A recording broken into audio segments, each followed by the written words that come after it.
The city was loud. Cars honked. People walked fast, heads down, umbrellas up. Rain fell hard from the dark sky. On the corner of a busy street near a trash bin, there was a cardboard box. Most people didn't even look at it. Just another box. Just another poor person trying to stay dry. But inside that box, something special was happening. A little girl, no older than 10, sat with her knees pulled to her chest. Her hair was wet, and her dress was too thin for the cold. Her bare feet rested on the wet ground. Her arms were wrapped around something under a blanket, something she was trying to keep warm. That something didn't move. She looked tired. Her lips were purple, but her eyes stayed wide open, watching, waiting. Every time someone walked by, she sat straighter, as if hoping they would stop. No one did. Just then, a long black car rolled up to the red light. Inside the car sat a man named Daniel Gray. He was a billionaire. He wore a black suit. He had no wife, no kids, just money and silence. Daniel was looking at his phone when he noticed the box. Then, he saw the eyes. The girl stared straight at his window. Her eyes looked too old for her young face. The light was still red. Without thinking, Daniel rolled the window down. The girl jumped up and ran toward him. His driver tried to stop her, but Daniel raised his hand. "Let her speak," he said. She ran through the rain and stood at his window, her body shaking. "Sir," she whispered, "please, don't help me." Daniel raised an eyebrow. "What?" The girl looked behind her, toward the box. "Please, and don't help me. Just protect the one beside me." Her voice cracked on the last word. Her small hand pointed to the box. He's all I have." Daniel's heart thudded once. He stepped out of the car. The cold rain soaked his coat, but he didn't care. Something about the girl's voice had reached deep inside him. He walked slowly to the box. The girl followed behind. He knelt beside the cardboard, careful not to scare her. He reached under the blanket gently, afraid of what he might find. The girl held her breath. When Daniel lifted the corner of the blanket, everything changed. His face went pale. He stumbled back one step, as if he had seen a ghost. The child under the blanket, a small boy, maybe 4, had a face he could not forget. A face he had seen before. A face from long ago. The little boy looked just like someone Daniel once knew. Someone he had loved. Someone he had lost. Daniel dropped his phone. His knees went weak. The rain poured harder. The girl stepped in front of her brother, arms wide, like a shield. "Please, he didn't do anything. Don't take him away." But Daniel couldn't move. He just stared at the boy. Finally, he looked up at the girl. What's your name?" he asked, voice shaking. She paused. "Lily," she said softly, "and his name?" "Eli," she whispered. "He's my brother." Daniel stood there, speechless. Something inside him cracked, something he thought had died years ago. He looked at the girl, then at the boy, then back at the sky. Why did these children look so familiar? The driver stepped forward. "Sir, we should go. You'll catch a cold." But Daniel shook his head. "No, not yet." He walked slowly back to the car, opened the door, and then turned around. "Bring them," he said. The driver blinked. "Sir, you heard me. Bring them." Lily looked confused. "Where are we going?" Daniel gave her a look she couldn't understand. "Somewhere warm. Safe." He paused. Then quietly added, "And where I can get answers." Lily didn't know what that meant, but as she helped lift her brother, who still didn't wake, she noticed something new in the man's eyes. Not cold, not empty, but broken, like hers. The car moved slowly through the rain. Inside, the girl sat quietly, holding her brother close. He was still sleeping. His small chest moved up and down slowly, like he was tired from days without food or warmth. Daniel sat in the front seat, but he kept looking back through the mirror. His eyes weren't just watching the children. He was remembering. He pulled out the photo again. The photo showed him smiling, much younger. Beside him was a woman, laughing, full of life. and in her arms was a baby boy. That baby had the same face as the little boy now in his car. His name had been Elias, and the woman, her name was Sophia. His past, the past he had buried deep. Daniel took a deep breath and closed his eyes. He had loved Sophia once years ago, but things ended badly. She disappeared without warning. He searched, but she was gone. And the baby, too. He never knew why. Until now. In the back seat, Lily whispered to her brother, "We're safe now, Eli. I think this man will help us." Daniel heard her words. "Lily," he said, turning halfway. "Can I ask you something?" She nodded, nervous. Where's your mother?" Lily looked down at her brother, then at her hands. Her small fingers were red from the cold. She got sick," she said quietly. "We were staying in an old building. She coughed a lot. One night, she didn't wake up." Daniel felt a tight pain in his chest. "I buried her in the park," Lily added. "I didn't know what else to do." Tears filled Daniel's eyes. He quickly looked away so she wouldn't see. "She told me," Lily whispered, "before she died, to protect Eli. She said no matter what happens, keep him safe." Daniel's voice shook. "Did she ever tell you about his father?" Lily nodded slowly. "She said he was kind and he didn't know." Those words hit Daniel like thunder. He didn't know. He really didn't. Sophia never told him she was pregnant. The car pulled up outside a tall building, Daniel's private apartment tower. The doorman ran out with an umbrella, but Daniel ignored him. He carried Eli himself, gently, like he was holding glass. Lily followed, her eyes wide. She had never seen such a place. The floor shined like water. The air smelled clean. It didn't feel real. A maid came rushing.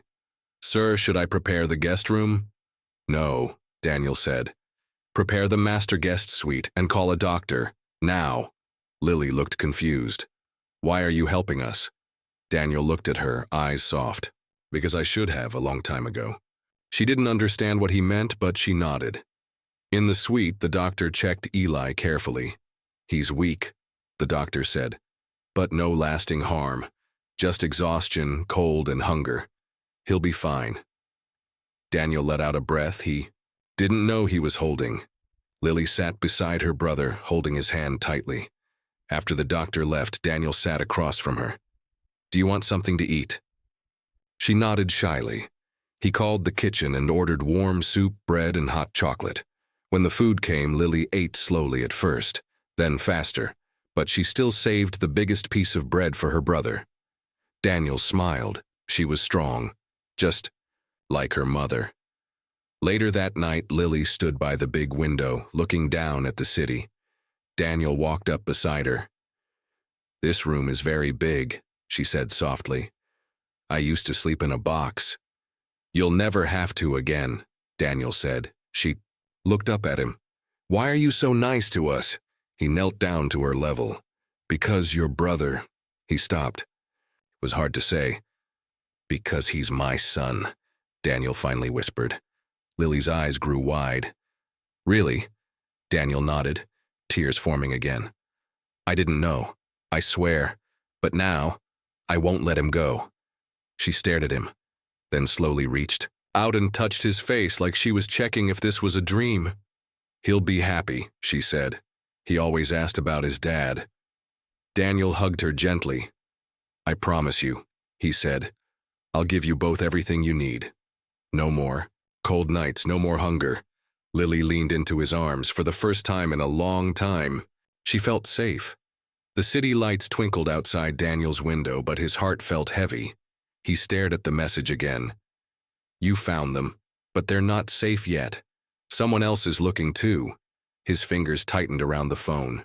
"Who sent this? And how did they know about Lily and Elias?" Inside the suite, Lily finally drifted to sleep beside her brother. Elias stirred a little, then rested again. His small hand gripped her sleeve.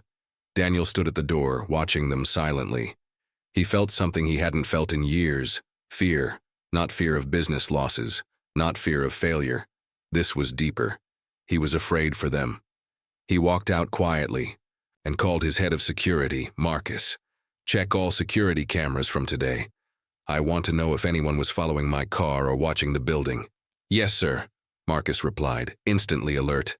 And Marcus, Daniel added, put 2 guards on the hallway outside the suite. No one goes near them without my word. Understood. Back in his office, Daniel poured himself a glass of water. He didn't drink alcohol, not since Sophia left. His hand shook slightly. He thought the hardest part was over, finding the kids, giving them safety. But now, this message changed everything. Why would anyone else want the children? The next morning, Lily woke up to soft sunlight shining through large glass windows. It was warm. The bed was soft. It felt like a dream. She looked beside her. Elias was awake. He blinked, then smiled. Where are we? Lily smiled back. Somewhere safe. Daniel walked in with 2 cups of hot chocolate. You're awake, he said with a warm smile. Elias looked at the tall man with curious eyes. Who are you? Daniel paused, then knelt beside the bed. I'm a friend. I used to know your mom a long time ago. Elias nodded. She said she had one friend who was rich but kind. Daniel smiled faintly. She said that? Elias nodded. And that he didn't know about us, but one day he would. Daniel's eyes turned glassy. Again, but he blinked quickly. I'm glad I found you, he whispered. After breakfast, Lily and Elias were taken by a kind nanny to change into clean clothes. Their old ones were torn and dirty. Lily kept checking the halls. Daniel noticed. Are you okay? She hesitated, then said, My mom once said, if someone rich finds us, they might try to take Eli away. Daniel knelt down to her again. No one is taking him, or you, I swear. But why did she say that? Lily asked. Daniel hesitated. Because Sophia had enemies. Because Daniel had enemies. People who didn't want this secret to come out. But he couldn't tell a child that. Later that day, Marcus returned with news. Sir, he said quietly, we found a man in a black car who stopped near the children's box 2 nights in a row. The license plate is fake. Show me the footage, Daniel ordered. On screen, the man sat in his car across the street. He didn't get out. He just watched. Daniel's blood ran cold. Who is he? He asked. We're checking. But sir, he was also parked near the old building where Sophia lived. Daniel's jaw tightened, so someone had been tracking them. All along, and not just him, Sophia too. That night, Lily asked Daniel for something strange. Can I sleep in the same room as you? Daniel looked surprised. I just feel safe when you're close, she said softly. Like how Mom used to sit by us. Daniel nodded. Of course. He arranged a soft bed beside his, but Lily curled up on the couch nearby instead. Elias soon joined, and Daniel smiled as they fell asleep. He watched over them, refusing to sleep. He wasn't just a billionaire now. He was their protector. Daniel stood frozen by the door. The woman's words echoed in his mind. I was Sophia's best friend, and she told me everything before she died. She stepped into the room slowly. Her eyes looked tired but sharp. Her hands shook just a little, as if carrying years of truth too heavy to bear. Daniel guided her to the sofa. Start from the beginning, he said. The woman introduced herself as Maria. She had known Sophia since they were teenagers. I was there when she found out she was pregnant, Maria whispered. She cried in my arms for hours. Daniel looked down. She didn't tell me at first who the father was, Maria continued, but a week later she showed me a picture. She pulled out a small photo from her purse. It was old, a bit faded. But Daniel recognized it immediately. It was him. Young, smiling, arm around Sophia. I didn't know, he whispered. She said you were already becoming someone important, that your world had no room for a poor girl and her unborn twins. That's not true, Daniel said quickly, pain in his voice. She never even told me. Maria nodded. She thought about it, many times. But then, she got scared. She said someone started following her. Daniel's heart skipped. She didn't know who, but someone sent her letters, threats. They said if she spoke to you, the children would disappear. Daniel stood up, hands in his hair. He started pacing the room. I had no idea. I thought she moved on. I thought she left me. She didn't, Maria said softly. She was protecting her children. She looked toward the room where Lily and Elias were sleeping. She told me if anything ever happened to her, I should find you. Give you this. Maria reached into her coat and handed Daniel a small, sealed envelope. His name was written on it in soft handwriting. Daniel, for when you're ready to know the truth.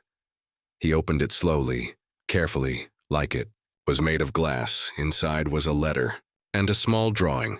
2 stick figures, a girl and a boy holding hands. The words under it read, "They have your eyes." Tears filled his eyes. Maria watched him quietly. Then she said something that made his blood run cold. She also believed the person watching her wasn't just any stranger. Daniel looked up. What do you mean? She thought it was someone from your world, someone close to you, a business rival, or worse, someone inside your company. Daniel's face darkened. It made sense now. The messages, the man in the car, the fake license plate. Someone didn't want him to find them. And now that he had, they were in danger. The next morning, Daniel increased security again. 2 guards outside the suite, cameras in the hall, a new team reviewing every employee in his company. He couldn't take chances. Lily and Elias needed more than food and clothes. They needed protection, family, a future.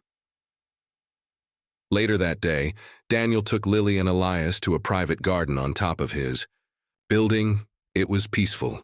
Flowers, fountains, birds flying above. Elias ran around in the grass. Lily sat beside Daniel holding his hand. "Can I ask you something?" she said. "Of course. Were you my mom's friend?"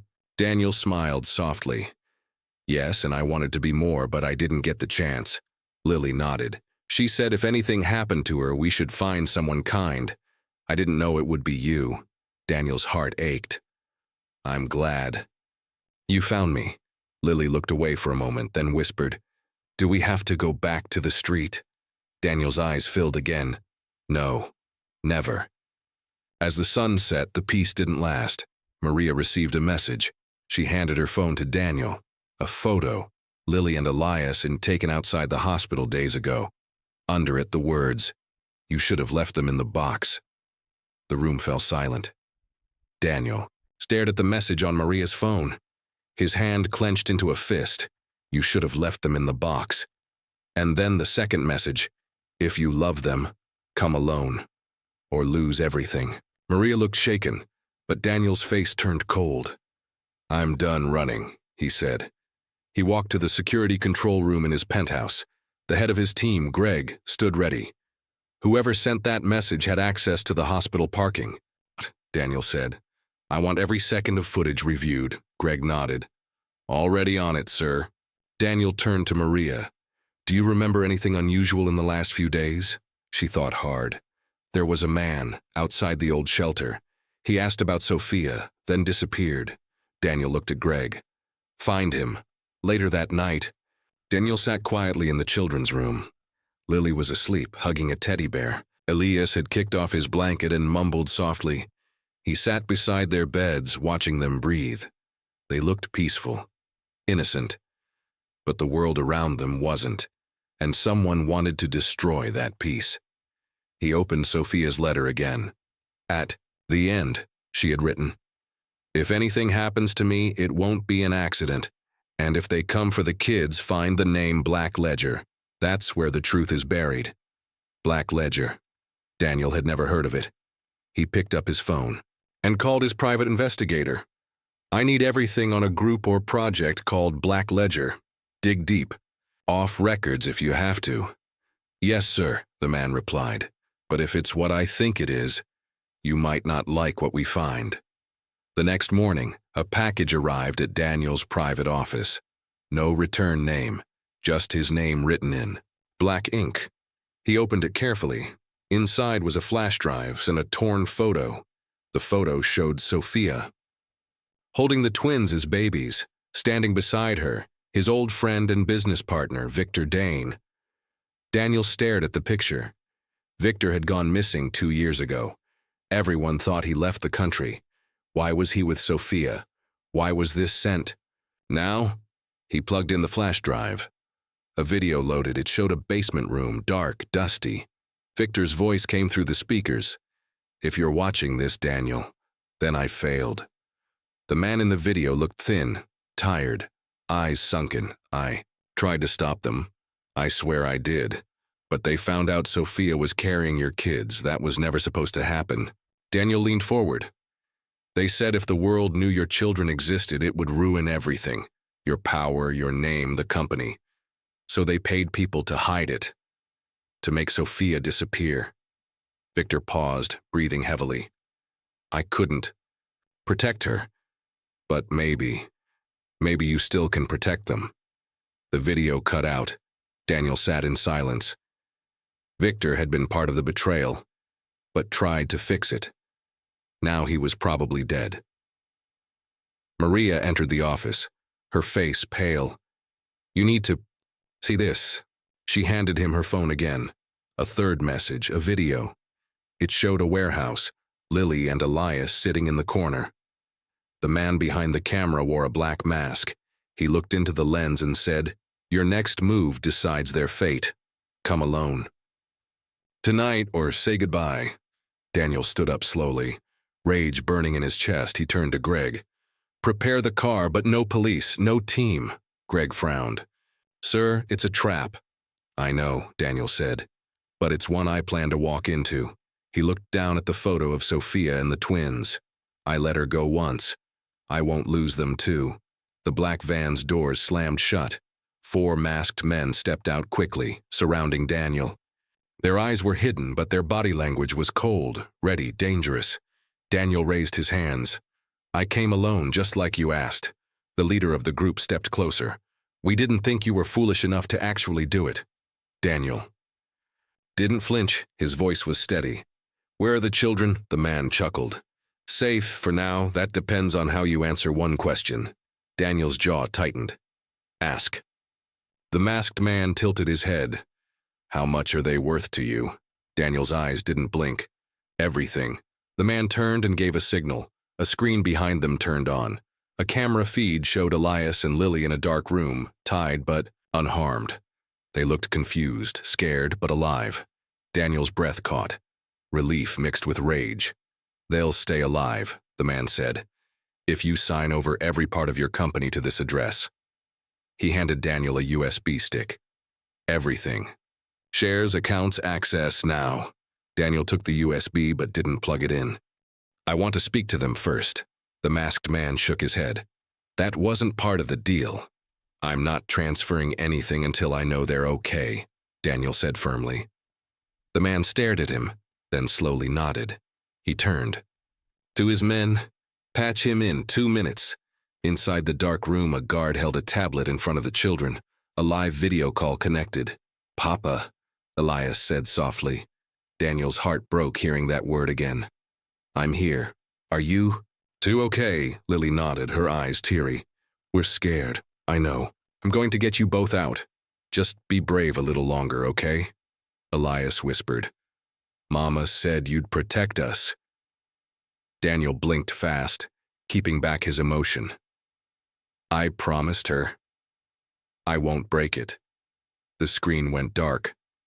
Daniel looked at the USB again. If he gave them everything, thousands of jobs would be lost. His company would be destroyed, his life's work gone, but the children would live. He reached into his coat pocket. Slowly, as if nervous, the masked men watched him closely, but Daniel wasn't reaching for the USB. He tapped a small device between his fingers, a silent signal. Far away on top of a nearby building, Greg saw the signal flash through a satellite link. "Go," Greg said into his mic. "Now." Suddenly, smoke bombs crashed through the warehouse windows. Everything turned white and loud. Daniel dropped to the ground as elite security teams stormed in from hidden entrances. Shouts, gunfire, footsteps.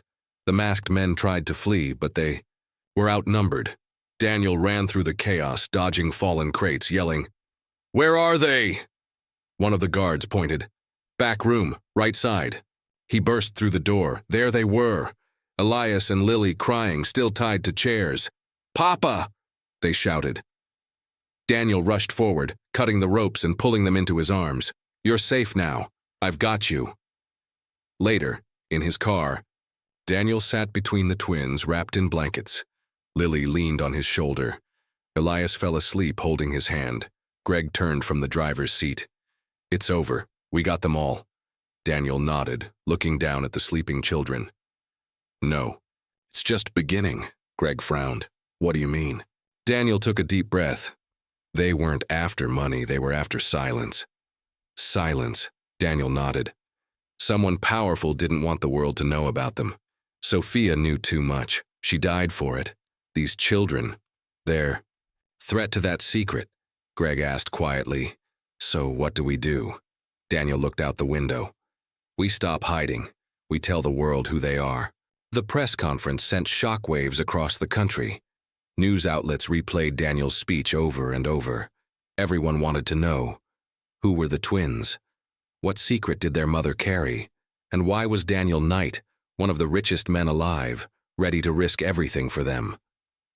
But far from the cameras, danger still watched from the shadows. That night, Daniel couldn't sleep. Elias and Lily were tucked into warm beds inside his mansion. For the first time in their lives, they had soft blankets, full stomachs, and peace. But Daniel knew peace wouldn't last. Greg stood by the window, scanning the security feeds. "We have doubled the guards. No one's getting through." Daniel nodded, but his thoughts were far away. "They'll try something else. I saw her in the crowd today," Greg frowned. "The woman with the dark glasses?" Yes, she wasn't a reporter. She didn't blink once, just watched. The next day, a package arrived. No return address. Daniel opened it carefully. Inside was a photo of Sophia, torn and marked. On the back was a note, "Secrets should stay buried. You have one last chance to walk away." Daniel clenched the photo in his hand. He turned to Greg. "We're not walking away." "We dig," Greg asked. "What do we look for?" Daniel pulled out a flash drive from his coat. "Sophia gave this to the kids. I didn't notice before." He plugged it in. Files opened. Documents, videos, and a recording. Sophia's voice filled the room. "If you're hearing this, I'm gone, and they're coming for the children. Daniel, I never told you, but I worked for the people who built this system. They thought I was just a secretary, but I saw everything. Names, accounts, crimes. I made copies. Our children aren't just twins, they're living proof of what they did, of who they hurt, and that's why they'll stop at nothing to erase them." Daniel's hand trembled. Sophia hadn't run away from him. She had protected him, protected the children, and died for it. That night, he stood by Elias and Lily's door. They were fast. Asleep, he whispered, "Your mother was the bravest person I've ever known." Then he turned and walked to his office. He started uploading everything, Sophia's files to a secret server. And then he hit send to media. The truth was out, but the enemy didn't wait. Just before dawn, the lights in the mansion cut out. An explosion rocked the back gate. Greg's voice came through the radio. "They're here." Daniel grabbed the twins. "Basement now!" They ran through a hidden path in the mansion, one Daniel built years ago but never thought he'd use. Men in black suits broke through windows and doors. But they were too late. Daniel, Elias, and Lily were gone. Hours later, in a safe house in the countryside, Daniel turned on the TV. Headlines screamed, "Whistleblower exposes billion-dollar crime ring. CEO risked life to save secret family." Public. Calls for justice after shocking child protection scandal. Greg grinned. "You did it." Daniel looked down at the twins who held his hands tightly. "No," he said softly. "She did it."